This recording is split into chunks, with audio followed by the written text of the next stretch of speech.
그래서 유전에 관해서 볼 건데 유전이라고 하는 건 먼저 뜻부터 알아야겠지? 이 유가 남기다 이런 뜻이야. 남길 유. 그 다음 전은 전달하다 할 때 그 전자거든? 그럼 부모가 아이에게 남겨주는 거. 그게 바로 유전이라고 할 수 있는데 결국 부모라고 하는 건 아빠, 엄마잖아. 그치? 아빠, 엄마의 형질. 형은 모양, 질은 성질이란 뜻이야.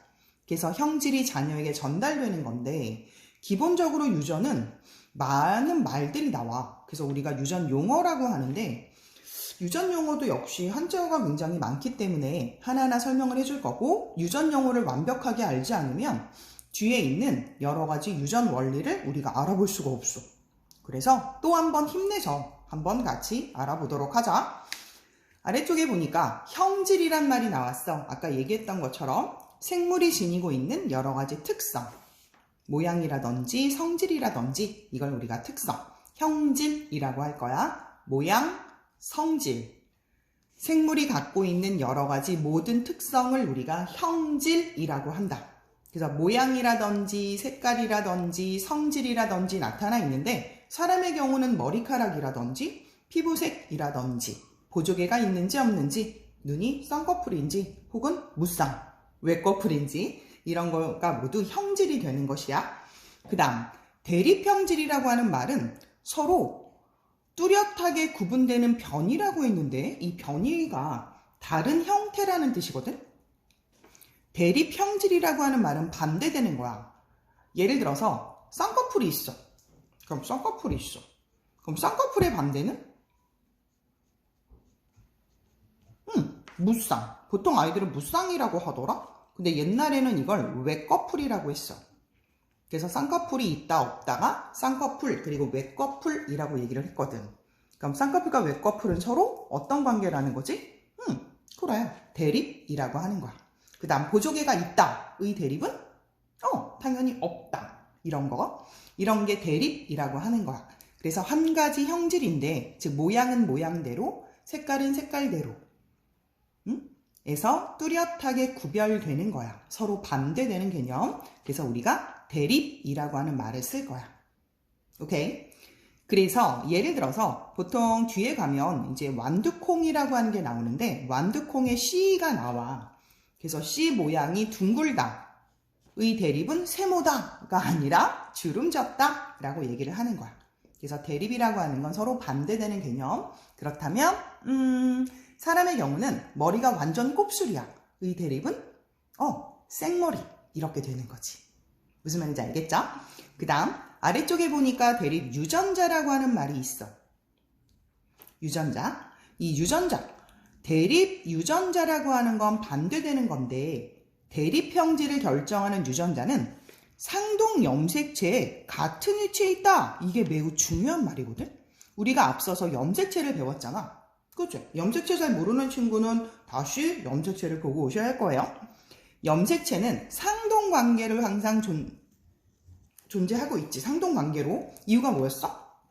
여기를 보니까 똑같은 유전자, 모양과 크기가 똑같은 염색체가 이렇게 있어. 얘는 지금 복제하기 전이니까 이렇게 그려본 거야. 그랬을 때 복제를 하면 이런 식으로 염색체가 나타났단 말이지. 그것도 생각나? 그래서 얘네들은 모양, 그리고 크기, 그리고 기능까지 똑같은 이런 걸 우리가 상동 염색체라고 불렀었고 복제를 한 거니까 복제했다고 하면 복제하기 전에 이렇게 생겼었지. 조금 아까 그렸던 것처럼. 그러면 얘가 복제해서 얘가 되고 얘가 복제해서 얘가 되는 형태인데 어쨌든 복제된 형태로 나타났던 게 염색체인데 복제하기 전이라고 한번 볼 거야. 그래서 여기도 지금 복제하기 전이 나와 있는데 이 염색체의 유전자를 갖고 있어. 왜냐하면 염색체는 단백질과 DNA로 구성되어 있다라고 얘기했었지. 그러면 그 DNA의 중간중간에 유전자가 있잖아.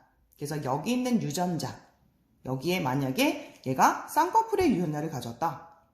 그러면 이쪽도 쌍꺼풀의 유전자를 가질 수도 있는 거고. 그치? 그래서 엄마한테 받은 게 쌍꺼풀이면 아빠한테 받은 것도 쌍꺼풀 있을 수 있지. 혹은 쌍꺼풀이 아니고 외꺼풀이야 라고 할 수도 있어. 어쨌든 하나의 형질을 결정하는 유전자는 반드시 같은 위치에 존재한다는 거. 그래서 대립 유전자는 상동 염색체의 같은 위치에 있다 라고 생각해주면 돼요. 말이 좀 어렵다, 그지? 아무튼 같은 위치에 존재한다는 거 잊어버리면 안 돼. 그럼 여기가 쌍꺼풀이면 여기도 쌍꺼풀 이렇게 될 수가 없다는 거야. 그래서 쌍꺼풀이나 쌍꺼풀 될 수 있고 쌍꺼풀 외꺼풀 혹은 외꺼풀 외꺼풀 이런 식으로도 같은 위치에 반드시 존재해야 된다 라고 하는 거야. 그 다음 아래쪽에 보니까 우성이란 말이 있어. 우성이란 말. 자, 우성이라는 말은 뒤에 가서 할 텐데 두 개가 대립을 했을 때 이렇게 두 개가 쌍꺼풀이고 외꺼풀이고 대립을 했을 때 두 개를 갖고 태어난 거잖아, 너는. 그치? 그렇다면 이 둘 중에 너의 모습은 눈이 쌍꺼풀과 외꺼풀이 한꺼번에 태어나는 경우도 있지만 보통은 쌍꺼풀이거나 외꺼풀이거나 이렇게 되잖아. 그럼 뭐 하나만이 나타나겠지. 근데 얘 두 개가 지금 대립이잖아. 쌍꺼풀의 대립이 외꺼풀이라고 했으니까. 그랬을 때 하나만 표현이 되는데 그 하나 표현이 되는 것이 우리가 우성이라고 하는 거야. 우성. 강하다는 얘기야. 뭐 다 좋다는 얘기는 아니지만 어쨌든 쌍꺼풀과 외꺼풀의 동시에 유전자를 네가 갖고 있다면 너는 쌍꺼풀을 가진 아이로 태어나게 될 거야. 진짜로. 왜냐면 쌍꺼풀과 외꺼풀이 만났을 때 쌍꺼풀이 우성이 되거든. 이런 것처럼 우리가 우성인 대립 유전자는 알파벳 대문자로 나타내보자 그랬어. 알파벳 대문자로. 그리고 열성인 유전자는 두 개가 대립했을 때 나오지 않는 거. 뒤에 가서 자세하게 한 번 더 할게. 얘가 알파벳은 소문자로 나타내겠다. 그래서 모든 유전자는 우리가 영어로 알파벳으로 나타내기로 약속을 했어. 다시. 모든 유전자는 반드시 두 개씩 쌍으로 존재할 거고 이 쌍으로 존재할 때 우성은 알파벳 대문자로 쓸 거고 그리고 열성은 알파벳 소문자로 표시를 한다. 다시. 대립 유전자는 상동 염색체의 같은 위치에 반드시 존재할 거고 대립 유전자를 쓸 때는 알파벳으로 쓰기로 전 세계적으로 약속을 했고 알파벳을 쓸 때 우성은 대문자로 쓰고 열성은 소문자로 쓰자라고 약속을 했던 거야. 그래서 뒤에 가서 다시 한번 정리를 해보도록 할게. 그 다음 유전자형 아까 얘기했던 대립 유전자 할 때 유전자라는 말 했었잖아. 그치? 그 유전자는 아까 얘기했던 것처럼 반드시 알파벳의 기호로 나타낸다 그랬고 사람이라고 하는 건 상동 염색체를 갖고 있을 거니까 반드시 이렇게 두 개씩 표현을 한다. 사람뿐만 아니라 모든 생물은 다 마찬가지야. 대부분의 생물들이. 자, 그 다음 아래쪽에 보니까 표현형이라고 하는 말이 있네. 표현형. 그러면 유전자를 가졌을 때 표현이 되는 걸 표현형이라고 해. 아까 전에 쌍꺼풀과 외꺼풀 유전자 얘기를 잠깐 했었잖아. 네가 아버지가 쌍꺼풀 유전자를 물려주셨고 어머니가 외꺼풀의 유전자를 물려주셨다 라고 하면 너는 쌍꺼풀인 아이로 태어난댔지. 그것처럼 겉으로 드러나는 거, 겉으로 드러나는 모양, 그리고 성질 이런 것들을 겉으로 드러나는 것. 그래서 이걸 우리가 표현이 됐구나. 겉으로 드러나서 표현이 됐구나. 그래서 이걸 우리가 표현형이라고 부를 거야. 오케이. 결국 뒤에 가시면 다시 하겠지만 둥글다 혹은 주름지다 라고 하는 이런 모양들, 뭐 색깔들, 뭐 이런 것들이 바로 표현이 된다는 것 볼 수가 있어. 그 다음 아래 보니까 순종과 잡종이라는 말이 나왔다. 순종이라고 하는 건 한 가지 형질을 나타내는 데 있어서 즉 모양이라든지 색깔이라든지 이런 걸 나타내는 데 있어서 유전자의 구성이 똑같은 거야. 아빠와 엄마에게 같이 똑같은 유전자를 받은 거야. 그래서 예를 들어 엄마도 쌍꺼풀을 주고 아빠도 쌍꺼풀을 줬어. 그럼 너는 순종이 되는 거고 엄마는 쌍꺼풀을 줬는데 아빠는 외꺼풀을 줬어. 그럼 그땐 잡종이라고 얘기를 하는 거거든. 그렇다면 순종이라고 하는 거에 유전자를 한번 써보면 유전자는 반드시 쌍으로 존재한댔지? 상동이 존재할 거니까. 그렇다면 유전자의 구성이 똑같아야 돼. 대문자거나 대문자, 소문자거나 소문자. 대문자끼리, 소문자끼리. 그럼 여기를 보니까 얘는 섞여 있어요 라고 하지만 사실은 섞여 있는 게 아니라 얘는 얘대로 모양을 나타내는 거라고 하면 뒤에 있는 거대로 색깔을 나타내는 거. 그래서 얘는 다른 형질이야.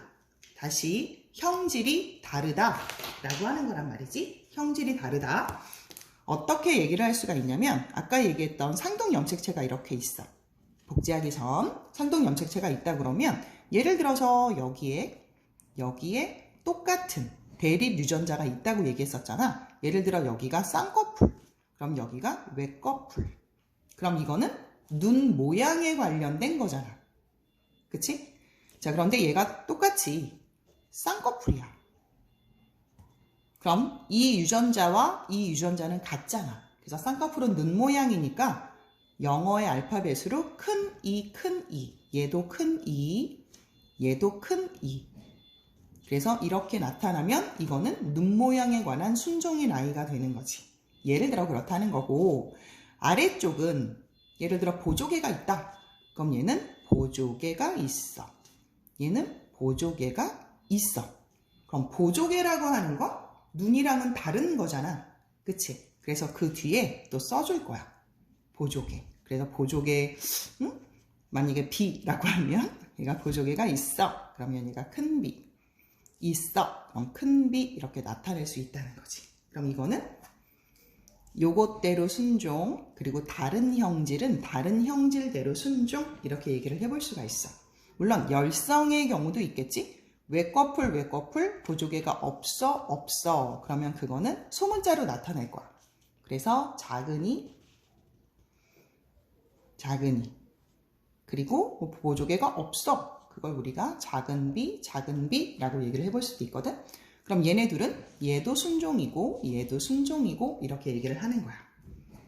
그럼 순종이라고 하는 거 다시 한번. 순종은 한 가지 형질을 나타내는 유전자의 구성이 같을 때, 엄마 아빠에게 같은 유전자를 받았을 때 우리는 순종이라고 하고, 이렇게 똑같이 대문자 혹은 소문자라고 나타내기도 하고, 두 가지 이상의 형질일 경우 반드시 두 개씩은 같은 소문자 혹은 같은 대문자를 가지면 순종이다. 그 다음 아래쪽 잡종을 보면 한 가지 형질을 나타낸 유전자의 구성이 다른 거야. 그래서 여기 보면 소문자와 대문자가 섞여 있잖아. 그치? 그래서 얘네들은 같은 형질, 얘네들은 같은 형질이라고 했을 때 소문자, 대문자가 섞여 있지. 얘는 큰알, 작은알 이렇게 섞여 있고,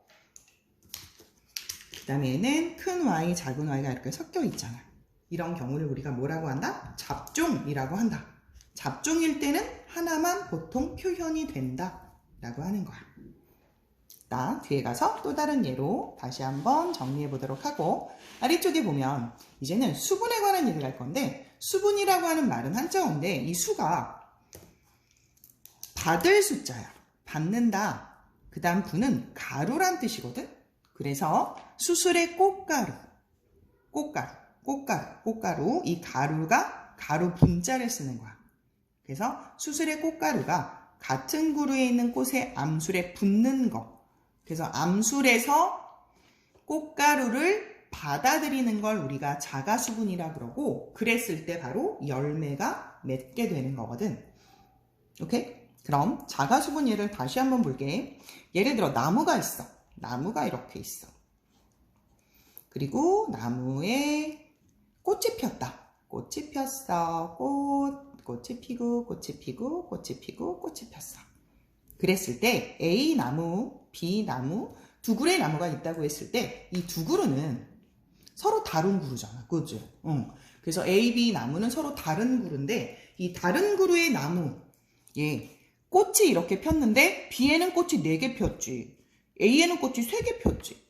그치? 그러면 여기 있는 꽃들은 모두 A의 유전자를 가졌어. 그래서 여기 있는 꽃들은 A의 꽃 3개는 같은 유전자를 가진 거고, B의 꽃들 4개는 역시 같은 유전자를 가진 건데 A와 B는 유전자 구성이 다르겠지. 이해했어? 유전자 구성이 달라 라고 얘기를 하는 거야. 그랬을 때 자가수분이라고 하는 건 같은 꽃에 있는 꽃가루를 여기 암술머리에 옮겨주는 거, 혹은 같은 꽃가루의 암술머리에 옮겨지는 거, 이걸 우리가 자가수분이라고 할 거고, 타가수분이라고 하는 건 서로 다른, 여기 있는 B에 있는 꽃가루를 A에게 옮겨줘.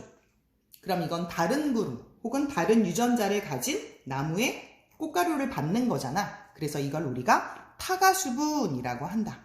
다를 타자를 쓴 거지. 그래서 자가수분과 타가수분 구별하면 되겠어. 어때? 유전 용어 괜찮아? 처음에 너무 헷갈리고 복잡할 거야. 그리고 조금 있다가 이제 뭐 학교에서 시험을 볼 텐데 이것들의 명칭을 정확하게 머릿속으로 정리를 하지 않으면 그 다음부터 나오는 문제들은 하나도 풀 수가 없어. 그래서 조금 지금은 힘들고 어렵겠지만 뒤에 좀 더 쉽게 공부하기 위해서 이런 것들을 한 번 더 돌려보도록 하고 완벽하게 외운 뒤에 그 다음 영상을 보도록 해보자. 알았지? 화이팅 한다. 그 다음 아래쪽에 보니까 멘델의 실험에 사용한 완두의 대립 형질. 아까 대립이라고 하는 건 뭐야?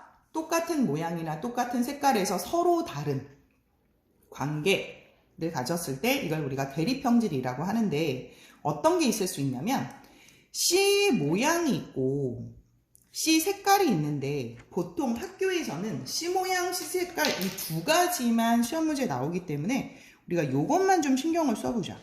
그래서 지금 외우고 영상을 끝내보도록 할 건데 첫 번째, 모양이 있어. 씨 모양. 완두콩의 씨 모양이 우리는 보통 둥글다라고만 생각을 하지만 이 완두콩 모양이 둥글 때가 있고 어떤 애는 주름진 걸 가진 게 있어. 그래서 얘네들은 모양이라고 하는 형질에 있어서 다시 모양이라고 하는 형질에 있어서 형질 둥글다로 표현이 되기도 하고 주름지다 라고 표현이 되기도 해. 그런데 얘는 모양에 있어서 서로 대립이 되는 거지. 그치? 그래서 이 두 개를 우리가 대립 형질이라 그래. 그럼 다시 모양의 대립에 있어서 둥글다의 대립은 네모다. 땡. 네모가 아니라 주름지다 라고 해주는 거고 이번에 색깔에 관련된 걸 볼게. 색깔의 형질. 색깔의 형질에서는 노란색. 혹시 노란색 완두콩 본 적 있니? 잘 없지 요새. 보통 초록색이 많지 않냐? 노란색도 괜찮은데. 아무튼 노란색의 대립은 바로 초록색이다. 그래서 얘네 둘은 서로 대립관계다 라고 얘기를 해주는 거야. 노란색의 대립은 흰색? No. 노란색의 대립은 초록색. 노란색의 대립은 초록색. 그 다음 둥글다의 대립은 주름지다. 그래서 모양이라고 하는 건 하나의 형질, 색깔이라고 하는 것도 하나의 형질, 그 하나의 형질에 있어서 완두의 대립은 이 하나씩 둥글다의 대립은 주름지다. 노란색의 대립은 초록색. 이렇게 완벽하게 외워졌지. 오케이.